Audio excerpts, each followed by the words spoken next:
2022 was not a great time for movies, especially comic book movies.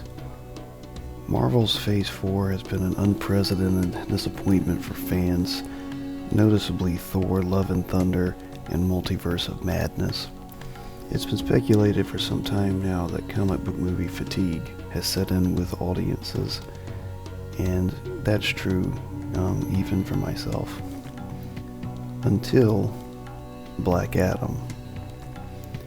And I in no way mean to be hyperbolic when I say that this movie was the most fun I've had in theaters in years. It's unfortunate with the hiring of James Gunn that we will most likely never see a continuation of this film, because it really had potential to be a new formula for DC movies, a synthesis of Snyder's gritty, bold style and Marvel's light-hearted camp. Black Adam avoids many modern comic book movie mistakes by focusing on a single theme: what is a hero?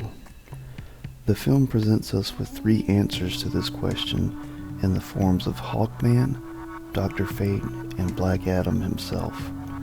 Hawkman, played masterfully by Aldous Hodge, is the traditional Golden Age hero who adheres to a strict code of conduct that includes not killing extrajudicially, acting on behalf of a larger judicial system, and personifying an ideal for others to aspire to.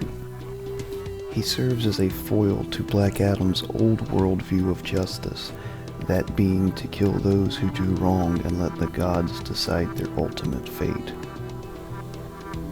And speaking of fate, with Pierce Brosnan's Dr. Fate, we ultimately, at the end of the film, see what people throughout all of history and space agree what truly makes a hero. That is, the willingness to sacrifice oneself for others. He unites the past and present worldviews. He is, to quote the movie, the third option. The themes are not what make a movie great. It is the execution of those themes. And Black Adam does a really good job of doing this by showing physical conflict between these three figures, with Hawkman and Black Adam being two vastly different opposing forces, with Dr. Fate often being in the middle and mitigating between them. Especially as the movie goes on, we see Dr. Fate move from being strictly on Hawkman's side to being more of that intercessory character. It is fate that helps the two opposing forces work together for the greater goal of saving the people of Kahndaq, particularly after Sabbac has been resurrected through the main villain. Black Adam learns respect for human life despite his past trauma and pain, and Hawkman learns that in some cases one has to be judge, jury, and executioner when an entire country relies on you and has no other leadership and no one else to answer to. If Batman v Superman asks the question of if a Superman that is a super being exists, what should he do? With Hawkman being the answer of that he should be subordinate to a political and judicial state, and Black Adam being that he should become a political and ruling figure unto himself, because no one else can make him answer to them, especially if the people want him to be their champion. And that's a little bit of meta humor. I couldn't help but appreciate that The Rock becomes the people's champion. And the film doesn't directly answer that question or say who's right in it. It just says that if one is to be a hero, they must be willing to sacrifice themselves for others, which is a wonderful starting point, and I personally believe this is a better answer than most comic book movies ever give or show, and especially for an origin story. It is a more direct answer than we get in a lot of movies.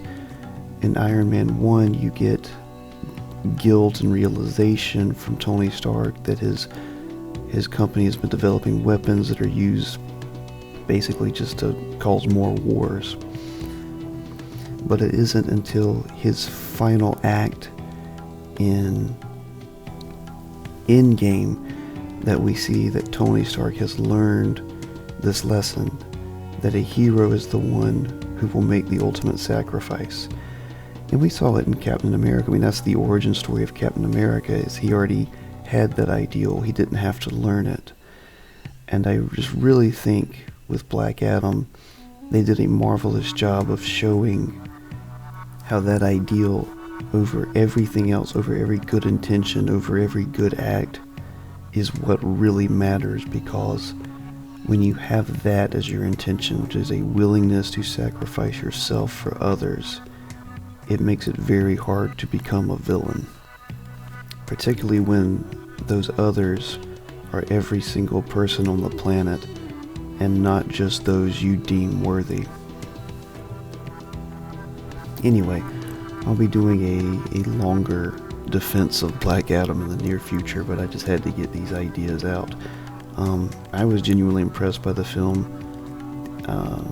aside from a little bit of editing mishaps in a particular scene and perhaps some dialogue issues. I think it was wonderfully made. I understand it's not for everybody, and it gets a little hokey at times. I mean, I describe it as being a 2-hour Dragon Ball Z fight, which to me is fantastic.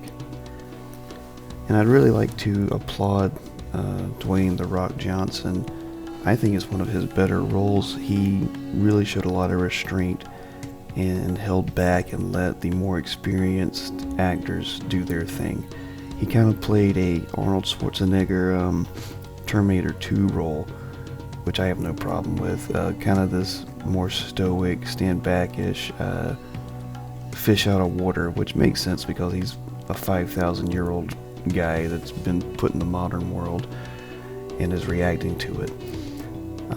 The younger actors, the guy who played Atom Smasher and the girl who played Cyclone, I think did a great job, especially staying in their lanes and not being annoying, which is more of an accomplishment by the writers, but the two actors I think did a wonderful job in their roles. Atom Smasher particularly gave us the view of a young person wanting to be a hero and seeing this conflict play out, seeing Hawkman, Black Adam, and Dr. Fate, and ultimately the synthesis that comes from their opposing worldviews and what it really takes to become a hero. And I don't know, I enjoyed it. I would highly suggest everyone go see it, or not go see it, but watch it on HBO or buy it. And I'm really excited for what could have been in the DCEU, and maybe we'll get some of that. I really hope we do, or maybe we'll get a restoration somehow of the Snyderverse, but I'm not going to hold out hope. Anyway, thank you.